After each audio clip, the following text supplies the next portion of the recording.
Otra idea importante, otra idea fuerte que hay que tener es que Castilla nace en Vascongadas. Esto suena muy raro, pero es así.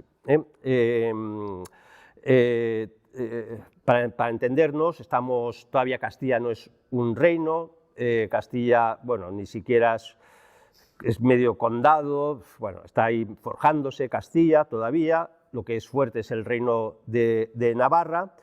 Y entonces, pero en ese momento ya se van viviendo las invasiones musulmanas, que además iban todas subiendo por el Ebro, y entonces los astures deciden crear una especie de tapón que va a ser Álava, y a partir de ahí, pues cogiendo una parte de Logroño, de La Rioja, Álava, incluso una parte de Burgos, y llegando casi hasta Navarra, se hace una primera hilera de castillos.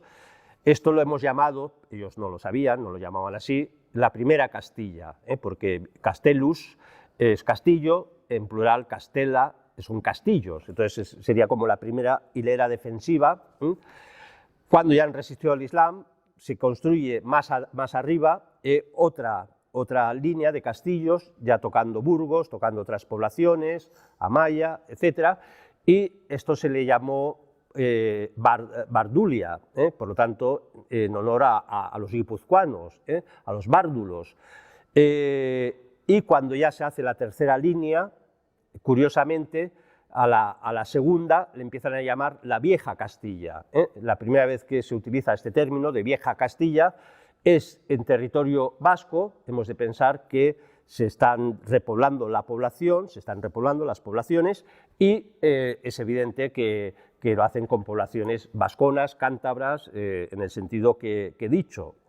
Y entonces esto tiene como un sentido muy fuerte, porque Alfonso XIII de Asturias, a finales del siglo IX, tiene una expresión en un cronicón, en unas recopilaciones históricas, dice Bardulia, que ahora se llama Castilla, es como diciendo, traduzcamos, entiéndame, Guipúzcoa, que ahora se llama Castilla. Castilla se iba forjando en esos territorios que habían sido poblados, evidentemente, por población euskera, vasca, llámenle como quieran. Bueno, a partir de ahí vienen un complejo sistema de enlaces matrimoniales, que ahora no les voy a complicar, y bueno, al final, entre los asturianos, por matrimonios con alaveses, con bárdulos, con tal, bueno, toda una mezcla de matrimonios, pues aparece ya por fin una dinastía que van a tener como hijos de Alfonso II el Casto, pues a don Ramiro y García. Esto es muy gracioso, porque García, que es el apellido más numeroso de toda España, García viene de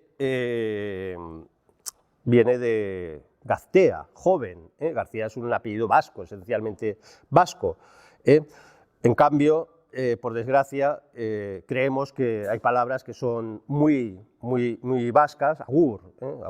Agur es un latinajo, agur viene de augurios, de buenos augurios, o sea, como se despedían los romanos. Por tanto, el agur es una prostitución latina invasora del euskera perfecto y puro. Pues bueno, pues García, para que lo sepan ustedes, igual que Lope, viene de la latinización lupo, perdón, lobo, Lope, y por eso tantos vascos se llaman López. Bueno, y eso nos lleva, pues, en este proceso que desde Vascongadas, de esta amplia Vascongadas, en sentido amplio, se va reconquistando España, vamos a encontrar unas diferencias muy interesantes, porque el reino de Asturias va bajando, por un lado, y se repuebla con gallegos y astures. Y por eso el viejo bable y todo esto, estas lenguas, el astur, si lo notan fonéticamente, se parecen algo al gallego, se parecen más al catalán, se parecen incluso al portugués, fonéticamente, y el castellano es muy diferente, porque el castellano, su pronunciación fonética es idéntica al euskera o al lenguaje euskérico.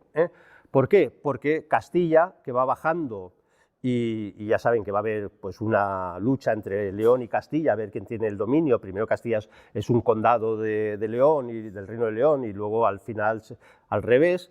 Pues Castilla se va repoblando precisamente con vascos, y entonces por eso esa diferencia de pronunciación. El castellano es totalmente diferente, nos entendemos mejor un gallego y un catalán porque fonéticamente se parece mucho más. El castellano es muy seco. Y además prueba de que esa reconquista es puramente, o tiene algo que ver con vascongadas, es porque entre Burgos y Burgos de Osma te vas encontrando poblaciones que se llaman vascones, vasconcillos, villaváscones, vascuñana, etcétera, lo cual es evidente que toda esa Castilla del norte está siendo reconquistada por vascos, que no se sienten ya vascos en sentido abertzales, se sienten vasco-castellanos, y esto es evidente, como van, y no hay ningún problema. Bien, entonces, por esa época, siglo X, siglo XI, aparecen las glosas emilianenses, muy importante, porque está en La Rioja, en San Millán de la Cogolla, en esa fricción vasco-castellana, donde aparece por primera vez escrito unas glosas en castellano y un romance castellano, y en euskera. El mismo sacerdote que hace las anotaciones a las glosas emilianenses era una persona que digamos, era perfectamente bilingüe, por lo tanto, tampoco tenemos que creer lo que nos dicen los abertzales, ¿no? El euskera tal y el castellano, no. La única diferencia que el castellano terminó siendo una lengua que se escribía, y en cambio el euskera era hablada y tardó muchos siglos hasta tener su gramática, como he dicho antes, en el siglo XVII, donde aparece la primera gramática vasca, escrita por un vasco y escrita en Salamanca, por cierto, y un diccionario trilingüe, y la primera escrito en euskera realmente es en el siglo anterior, siglo XVI, por lo tanto es muy tardío.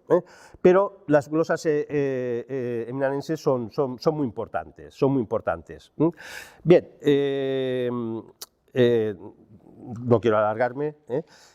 Otro punto es cómo se incorpora ya como en nuestro imaginario, las provincias vascongadas, aunque no lo eran, a Castilla, y se hace de forma natural, nada de invasión, nada de Guipúzcoa, todo el pueblo está a favor, primero se parte, porque Guipúzcoa era la frontera entre esa nueva Castilla y Navarra, que era un reino muy poderoso, y los guipuzcoanos eran el colchón, entonces primero se parten, luego ya al final todo el pueblo, menos la nobleza, se va con Castilla emocionada.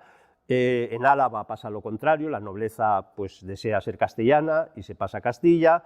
Y en Vizcaya, pues Vizcaya, ¿qué les voy a decir? Es la novia de Castilla, vamos, es una relación de amor, vamos, ni Romeo y Julieta, o sea, es que no solamente López de Haro funda Bilbao y tal, y bueno, toda la saga, los López de Haro están en la batalla de Tolosa y 2 siglos después fundando Bilbao y 100 años después combatiendo brutalmente a los moros y ayudando en la reconquista en el norte de África.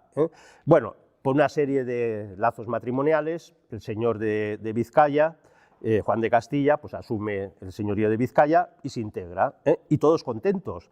Tan contentos que bueno, lo único que tiene que hacer el rey es jurar los juros de Vizcaya, y sabe que ahí va a tener unos súbditos absolutamente fieles hasta la muerte. Los fueros que se firman en Guernica, en el árbol de Guernica, famoso, lo cual me recuerda una anécdota que es divertida, que es que Sabino Arana odiaba Guernica, la odiaba a muerte. Y dices, bueno, sí, el mito, Guernica, el bombardeo, bueno, ya saben todos esos que del bombardeo de Guernica hay una mitología. Nunca han publicado los nombres de los muertos, porque en general Larrazábal calculaba que fueron 120, 130, nada que comparar con por ejemplo, los 100.000 que mataron los americanos bombardeando Tokio o Dresde.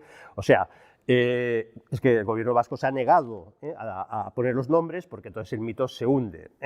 Y además pensemos que en 1900, el bombardeo es el 26 de abril del 37, y Picasso ya tiene el 4 de mayo, el cuadro ya ha hecho un cuadro de 300 kilos, no sé cuántos metros, de 30 y pico metros, ya lo tiene hecho en una semana. Oiga, esto no es así, ¿eh? El cuadro ya estaba inventado, ya estaba pintado. La teoría que es más probable, que yo defiendo, es que es un cuadro que se lo habían propuesto para la Exposición Universal de México, y por eso todo el cuadro del Guernica, solo hay que mirarlo, y ves un torero, ves flores de luces, ves no sé qué. A los mexicanos no les gustó nada, se lo devolvieron a Picasso, y Picasso dijo, ¿qué hago con esto? Y como bombardearon Guernica y había una exposición en París, pues dijo, pues esto va por Guernica, ¿eh? Bueno, mayor tomadura de pelo que el Guernica no hay, pero es que además Sabino Arana, es muy curioso, odiaba Guernica y odiaba Bilbao especialmente, ¿eh? ¿Por qué? Porque las formas en Vizcaya y en toda Navarra y en el norte hay la forma de villa o de organización municipal o la anteiglesia. La anteiglesia es lo que han visto ustedes, que es una pequeña iglesia y unos caseríos, ¿eh?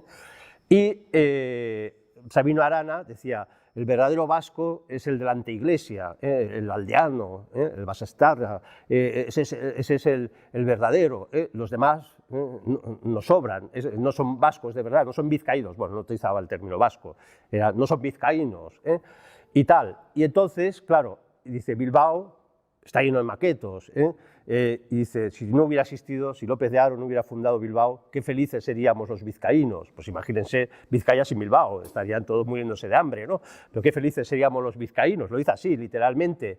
Y Guernica, y dices, hombre, al menos los fueros, no sé qué, no sé, lo simbólico. Guernica era una villa también. Claro, él odiaba las villas porque las villas eran concesiones de la Corona de Castilla en la repoblación, o en el condado anterior de Castilla, en la repoblación, pero se regían por el derecho común castellano. Y entonces, claro, esto Sabino Arana no lo soportaba. Y entonces inventa lo siguiente, dice, el árbol de Guernica no estaba en Guernica. ¿Cómo que no estaba en Guernica? No, estaba en Landu, que era una anteiglesia. Lo único es que esa anteiglesia ya se había integrado en Guernica, pero no, por suerte el árbol de Guernica no estaba en Guernica.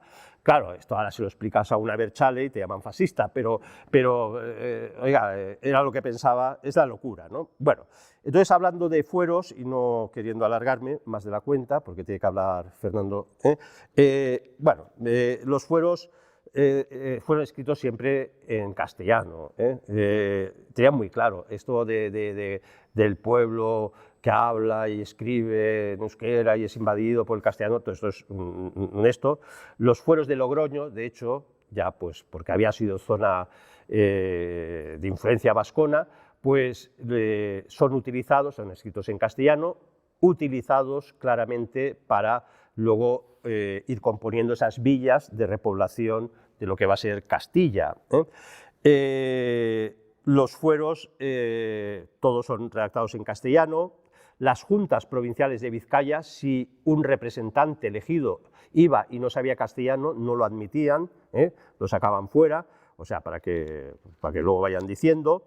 En lo que se llama la sexta merindad de Navarra, Navarra tiene 5 merindades, la sexta es la que se queda, es la de ultrapuertos, es la que se queda en Francia, cuando ya se independiza Navarra, y entonces hasta el siglo XVI se habla castellano en todas las juntas de las merindades, se habla castellano, hasta el siglo XVII, y cuando llega la Revolución Francesa, para que luego hablen del Estado español opresor, cuando llega la Revolución Francesa se cargan todo el español y ahí todo pasa a ser francés.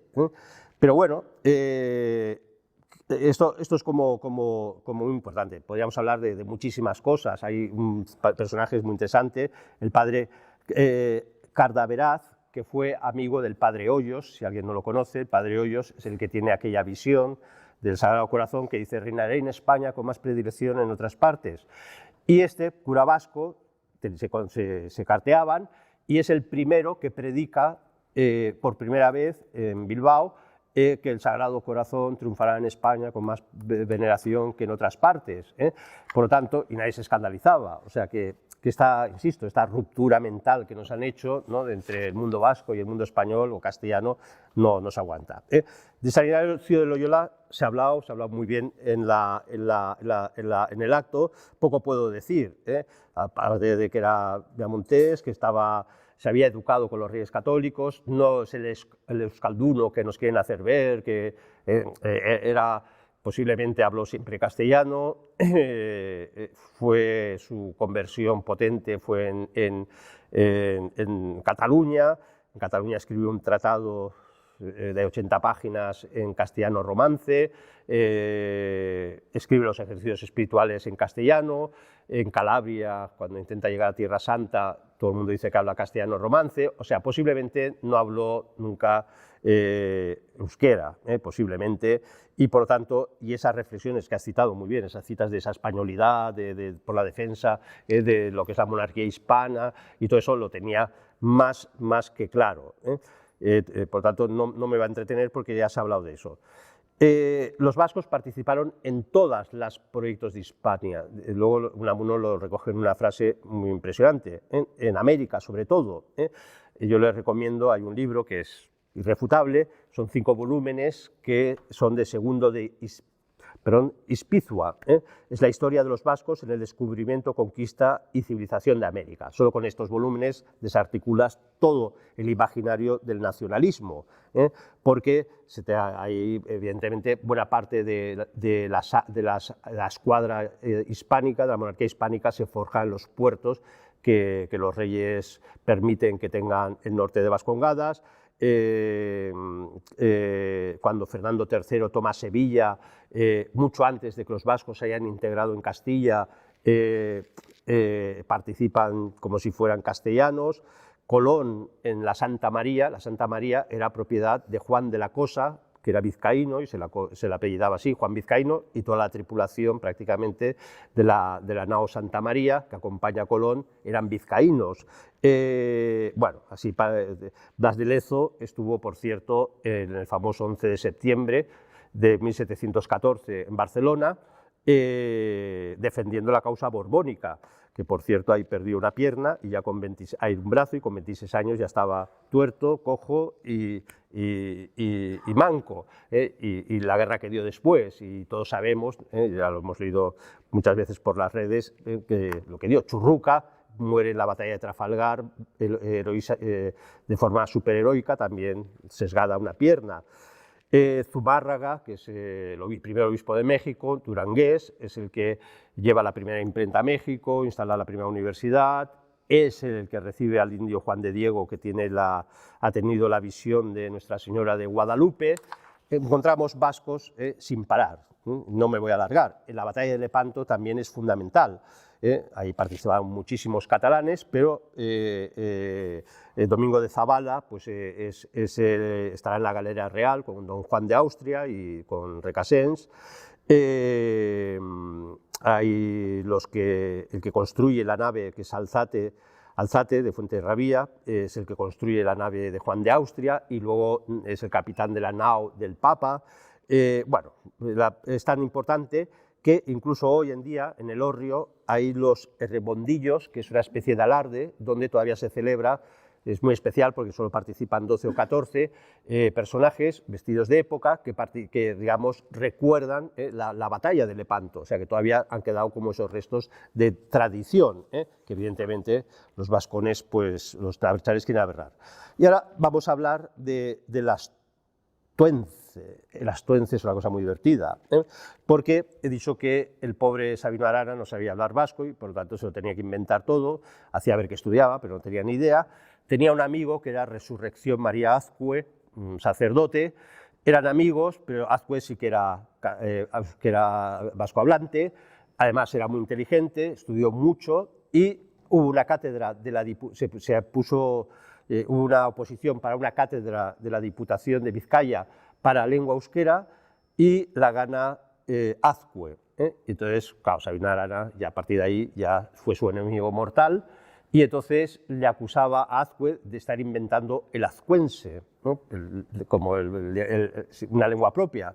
Y claro, como Azcue sabía demasiado, le acusó a a Sabino Arana de estar inventando el astuence. Asto en vasco es burro, ¿eh? Estás haciendo una burrada de calibre, ¿no? Le vino a decir.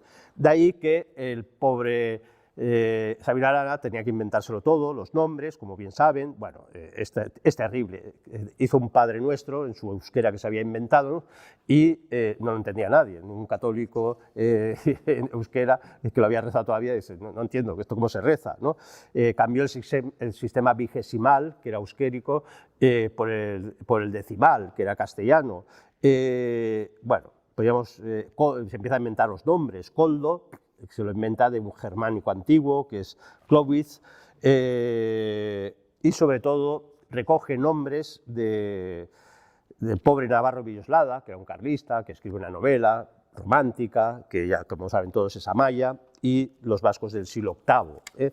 Claro, ahí todo el mundo le dio por dar, bueno, vamos a los nombres, ¿no? Hasta entonces todo el mundo, si cogen parroquialmente, siglo XIX, siglo XVIII, siglo XVII, todos los vascos se llamaban José, se llamaban Juan, se llamaban... Pero Sabino Arana y el nacionalismo vasco recoge de esta obra, que era una novela. Navarro Villoslada no era nacionalista ni nada, era un carlista, era patriota, era español, pero bueno, Amaya, Amaya no es un nombre, no es Santa Amelia ni Santa Amalia, no, Amaya es un juego de palabras que es Amai, el final, y el A es el artículo, el final. Y hay un personaje que es Iser, que es el principio. Entonces toda la novela es una lucha entre los vascones teóricamente paganos dirigidos por Aitor. De ahí sale toda la mitología esta de los abertzales de ahora, ¿no?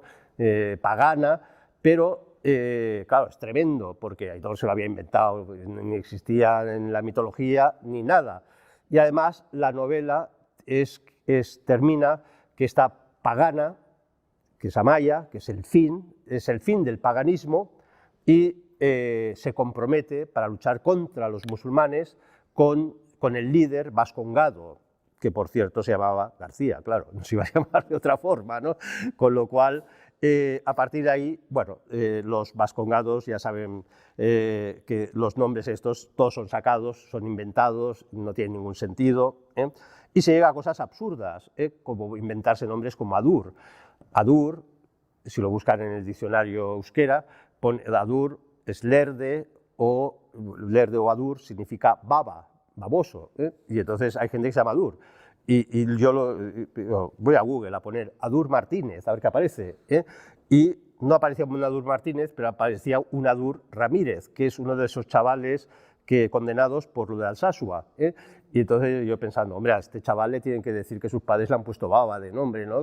Que baboso, ¿no? Que alguien se lo diga, ¿no? Porque el pobre debe sufrir mucho, ¿no? Bueno, es evidentemente que toda es una mitología, ya estoy acabando, y entonces solamente pues, para que vean alabanzas que los propios vascos hacían a España sin ningún reparo. En el siglo XIV, Pedro Pérez de Ayala, en su historia, es la primera historia así seria de los vascos, que se llama Historia de las Bienaventuranzas y Fortunas, dice eso tan bonito, dice, Dios ha dado muchas cosas buenas a los pueblos, a unos unas cosas buenas, a otros otras buenas, a España le ha dado todas las cosas buenas. Unamuno dice, hemos ido los vascos a todas las guerras en las que en las que había que defender a España. Fuimos y no nos llevaron, fuimos como vascos y españoles, y por eso hay esa famosa imagen de los voluntarios de Cuba, catalanes y vascos, o también en la guerra de 1860, en la guerra de África, con el general Prim, como vascos, catalanes, vestidos con sus trajes propios, pues van a defender España y sin ningún problema. Y ya acabando, pues la última, pues una poesía muy bonita que escribe el secretario de Felipe III, que es un guipuzcoano, Adán de Ayarza y Zubieta, y dice así, y resume un poco lo que es la conferencia esta, o Vizcaya cantabriana, todavía estaba la conciencia de que cántabro y vasco era lo mismo, o Vizcaya cantabriana, academia de guerreros, origen de caballeros, donde toda España mana, del origen de toda España. Pues con esto, pues esa pequeña, digamos, visión de la Vasconia hispánica. Muchas gracias.